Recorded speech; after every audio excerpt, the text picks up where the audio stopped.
Coming up on Mountain News this morning, 2 weeks after Election Day and 1 week after a statewide recanvass, the Kentucky election results are now official. And officials say a man stole more than $1 million worth of laptops from the Commonwealth Office of Technology. Plus, Kentucky State Police are investigating a possible case of animal abuse after a rescue center posted pictures of a dog they believe was sexually assaulted. Dedicated to Eastern and Southern Kentucky, this is WYMT Mountain News This Morning.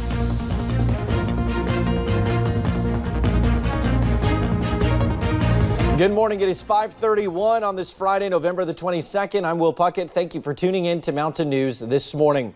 Well, we are now less than a week until Thanksgiving, but we're focusing on today because it's raining. Let's bring Brandon this morning. And Brandon, should we see this rain continue throughout the day? For a lot of it. I do think we see a break in time for high school football tonight. The playoffs going on, and I think it's the third round. Is it right? Third round. But so some mountain teams still left in there, but hopefully it'll dry out this morning. Not so much. And take your rain gear with you because live pinpoint Doppler radar is super active this morning. We're looking at a couple of spots here, basically from Hindman all the way to London. There's some heavier bands of rain, so that's basically Highway 80, Hal Rogers Parkway, all the way back towards Somerset. So if you're traveling in that direction, please be careful this morning. Visibility taking a big hit due to heavy rain and some fog trying to form with that. A lot of folks there below 5 mile visibility, so just be careful. Temperatures continue to fall. We're in the upper 40s in most locations, low 50s in others there. The warmest spot in the region right here in Hazard at 53. Actually, I saw 57 down in Jacksboro. I just lied there just a minute ago. But we see again across the region temperatures anywhere between 7 and 22 degrees warmer this morning than they were yesterday morning. Your 12-hour planner soggy for a while, and then we'll see again chances for rain continuing until they start to kind of spread out a little bit later tonight, and then we'll see those rain chances pick back up again tomorrow. We'll talk extended forecast coming up here in a little bit. Will?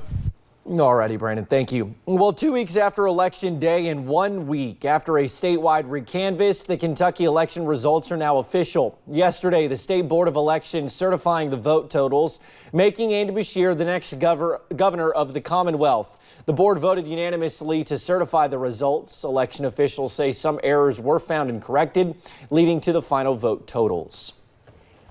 From the House impeachment inquiry to infrastructure, a 10-minute conversation with Senator Rand Paul covered a host of topics Thursday morning. I talked to Kentucky's junior senator to get his insights on these events.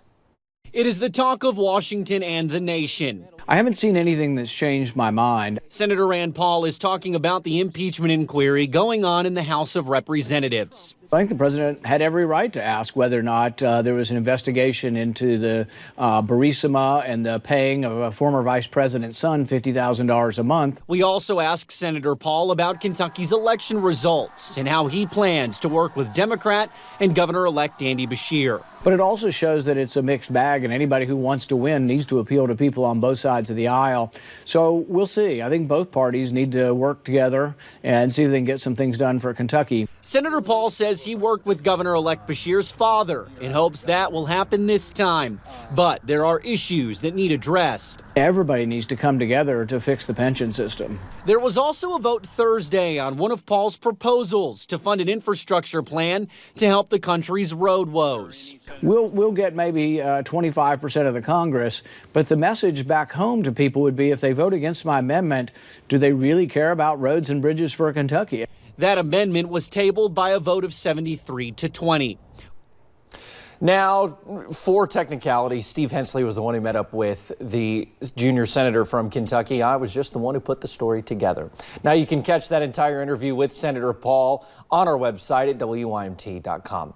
Meanwhile, officials say a man stole more than $1 million worth of laptops from a state agency. Andrew Marinelli was indicted by a grand jury this week.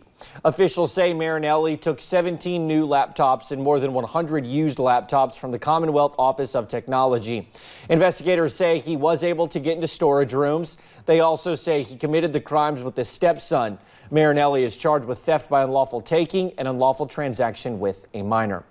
And last night we learned new information about a human skeleton found in Perry County. Those bones were sent to the University of Tennessee to identify who it is. They were found in the Chimney Rock community by a man surveying property of an abandoned mobile home. It could take months for an identification. Well, a Floyd County man will spend 10 years in prison for punching and killing a fellow inmate. Scotty Gibson pleaded guilty to an amended second-degree manslaughter charge back in October. He initially faced a murder charge. Last year, he punched another inmate while at the Floyd County Detention Center, killing him. Kimberly Akers pleaded guilty yesterday to the role she played as the driver in a 2017 DUI crash that claimed the life of Heidi Hamilton. WIMT's Buddy Forbes was in the courtroom when Hamilton's family came forward with an emotional request. It has been almost 2 years since Heidi Hamilton's family has seen her smile. That was the worst day of our lives. Her sister recalls the day an intoxicated driver killed Heidi in a car crash. It robs families, and it's just not fair.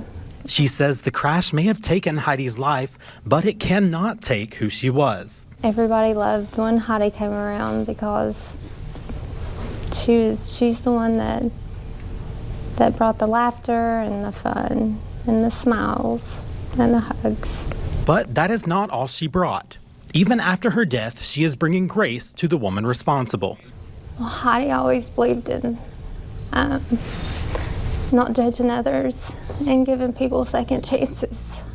That legacy contributed to the family's decision to ask the judge to offer a second chance to Kimberly Akers during her plea hearing Thursday. And I usually don't do that, but it's family asked. I'll do it. Requesting that he allow Akers to enter a treatment program in lieu of further incarceration as she awaits sentencing. We hope she's able to make a change for herself and for her family. Because they believe it will honor Heidi's life. We just hope that others think long and hard before they make a decision to get behind the wheel impaired. To give her death meaning. In Floyd County, Buddy Forbes, WIMT Mountain News. Akers will return for sentencing February 20th. Until then, she has been ordered to enter an addiction recovery program. Well, you may have seen it on Facebook, but we warn you now, this story contains some graphic imagery. Kentucky State Police are investigating a possible case of animal abuse. A rescue center in Frankfort posted pictures of a dog they believe was sexually assaulted. Police are waiting on examination results and other factors to determine if the animal was abused or just injured. If there's anything that arises or any details that come about that show that this dog was criminally assaulted or contacted, then the appropriate charges will be filed. Police have interviewed the person suspected of the abuse. They say he is fully cooperating, but at this time there is no reason to file charges. The London Laurel County Crime Stoppers are offering a $4,000 reward for any information that leads to an arrest for a tractor theft last Friday. Police say a tractor was stolen from a home around the 16th Street area early Friday morning. That tractor was seen on the Kentucky Highway 192 roadway shortly after 4 o'clock. The tractor was found near North Laurel Middle School after running out of gas, but no one was inside and there are no suspects right now. If anyone has any information, you are asked to call the Laurel County Sheriff's Office at 606-864-6600. The federal Black Lung Fund, nearly $1 billion in debt, and experts say the future of it looks uncertain. The fund gets its money from a coal tax, $1.10 for every ton of underground coal and 55 cents for each ton of surface coal. That was, though, until they were cut in half, sending the fund into further debt. Roughly 90% of miners or their widows receive their black lung benefits from coal or insurance companies. The other 10% receive the benefits through the fund. But as coal companies file for bankruptcy, more miners may be directed to the indebted federal fund. Sometimes what happens is through the bankruptcy, they're discharged of those, and then the federal government has to pick them up. The Black Lung Disability Trust Fund would then be responsible for millions of dollars in potential benefits. In other situations, the coal company retains that obligation, and the bankruptcy really didn't affect the Black Lung Disability Trust Fund. Now, who you just heard from there was Wes Addington. He's with the Appalachian Citizens Law Center in Whitesburg. They work with people who have black lung. There's obviously a lot of working parts to this story. We'll be breaking that down at 6:30 right here on Mountain News this morning. Well, soldiers at Fort Knox yesterday were paying tribute to former President Zachary Taylor. Brigadier General Stephen Rutner hosted the ceremony. An honor guard from his unit assisted with a wreath-laying ceremony at the Zachary Taylor National Cemetery in Louisville. Wreaths are provided by the White House and placed at the gravesite of every former president on the anniversary of their births. Taylor was the nation's 12th president. He grew up in Louisville. He was sworn into office in 1849, and served as president for 16 months before his death in 1850. A bittersweet homecoming at Bluegrass Airport last night. A Kentucky Marine killed in the Korean War has made a final trip home. A plane landing at the airport bringing back the remains of Marine Corps Private First Class Ray Fairchild decades after he was killed. His friends and family waiting on the tarmac, a day they have waited on for 69 years. Shelby Smithson shows us the emotional final ride from this Salyersville Marine. 69 years is a long time to wait for a loved one to come home. Nearly 7 decades, Marine Corps Private First Class Ray Fairchild remained unidentified following the Korean War. He was 21 years old when he was killed in action in 1950.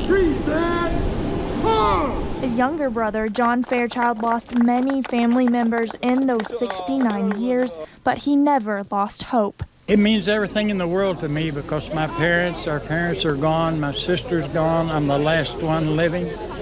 And maybe it's my time to close out the family and bring him home and lay him to rest where he was born. In the past 2 years, the Rolling Thunder Chapter 5 president told me they've helped 7 servicemen and women make it back home. But that wouldn't have been possible if the families of those people hadn't submitted DNA samples. The organization pushes for all families with loved ones deemed prisoners of war missing in action of any war to do the same, so they can continue to reunite those like Fairchild with their loved ones at home. He's still my hero. The Rolling Thunder motorcyclist leading the procession symbolized something even greater to John Fairchild, as it brought back one of his favorite memories of his older brother. You're really on top of the world. When you're a kid and all your little friends are looking and you get on a motorcycle with your big Marine brother and ride on. Shelby Smithson, WYMT Mountain News. Funeral services will be held tomorrow at the Magoffin County Funeral Home. And later on Mountain News this morning, we'll tell you about another Eastern Kentuckian who snagged a Grammy nomination. The forecast for the first half of the weekend looks pretty dreary, but there is some light at the end of the tunnel. I'll have the full details in about 3 minutes.